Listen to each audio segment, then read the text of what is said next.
नीचे बैठते हैं। जी मेरा सवाल यह है, अगर सभी एक वैदिक सूत्र में बंधे हैं, आप खुद मान रहे हैं, तो उसमें से किसी भी संप्रदाय या किसी भी विचारधारा को फॉलो करने वाले के कार्यक्रम में अगर कोई व्यक्ति जा रहा है तो उसको जाति के चश्मे से क्यों देखा जा रहा है?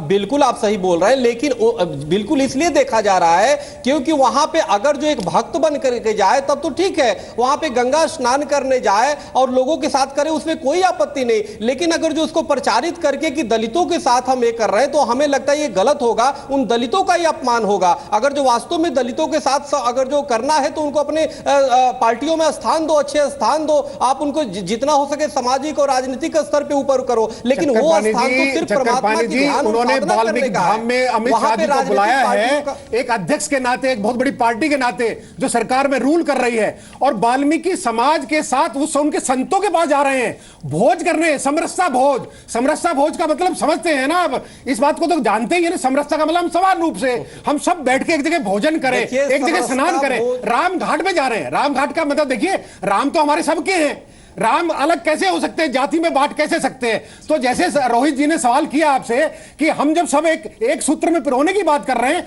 वो व्यवस्था के लिए बनाए गए अखाड़े, व्यवस्था के लिए बहुत सारी चीजें बनती हैं और बने आगे। मैं कह रहा हूं हजार का, करोड़ का, अरब बने, भगवान के निमित्त कण कण में बने, लेकिन भगवान के निमित्त हो। और ये वाल्मीकि धाम का भगवान राम के प्रति अगर जो सच्ची श्रद्धा रखते हैं तो भगवान वाल्मीकि के उनके जन को जानना होगा और उन जन के साथ में बैठ के उनके साथ समरसता करनी पड़ेगी। हम किसी विषय को बिना जाति के चश्मे के नहीं देख सकते क्या दीपांकर जी?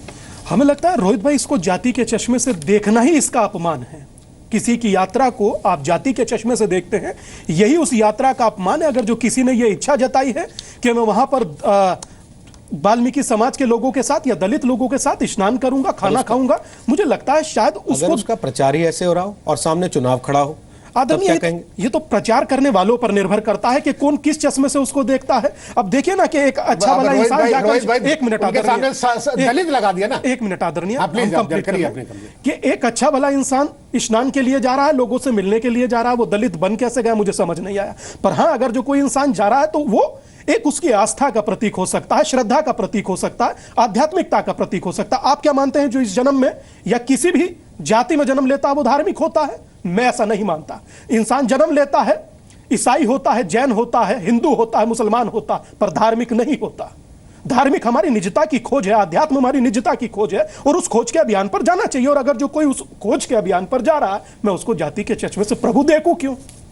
रोहित जी मेरा कमेंट्स खाली ये है कि मैं ये कह रहा हूं, जब ये कुंभ लग रहा है तो कुंभ क्या है? आस्था का कुंभ है। आस्था का मतलब क्या है कि हमारे सारे संत, 5 करोड़ जन यहां पे भक्त लोग पहुंच चुके हैं, गिनीज बुक ऑफ रिकॉर्ड में दर्ज करने वाला है नाम। आप जरा पूछ के देखिए, वहां से व्यवस्था की है सरकार ने, केवल व्यवस्था की है भक्तों के लिए। वो कह रहे हैं कि हमारे पैसा खर्च करके कर रहे हैं तो दलितों को लुभा रहे हैं, ऐसा बिल्कुल नहीं है। मैं नहीं समझता कि अगर जब भक्तों को इस चश्मे से देखेंगे जाति पाति का, में हम बढ़ जाएंगे, हमारा समाज बढ़ जाएगा। हमारे संत कभी भी किसी भी जाति के नहीं है, हम एक ही जाति के हैं, एक ही धर्म के हैं, एक ही संप्रदाय के हैं। और अगर जब वाल्मीकि भगवान का हमारे कण कण में, हमारे राम रोम में भरते हैं, हम राम का नाम सुबह उठ के लेते हैं, रात के सोने तक हम राम का नाम लेते हैं, तो वाल्मीकि तो उनके जन थे, उनके जन के बगैर भगवान का एक कानून है कि मैं अपने जन के बगैर मिल नहीं सकता हूं। तो वाल्मीकि जी के वहां पे धाम में जा रहे हैं अमित शाह जी, तो मैं समझता हूं कि हमें उनका इस चश्मे से ना देख के, पॉलिटिक्स के चश्मे से ना देख के,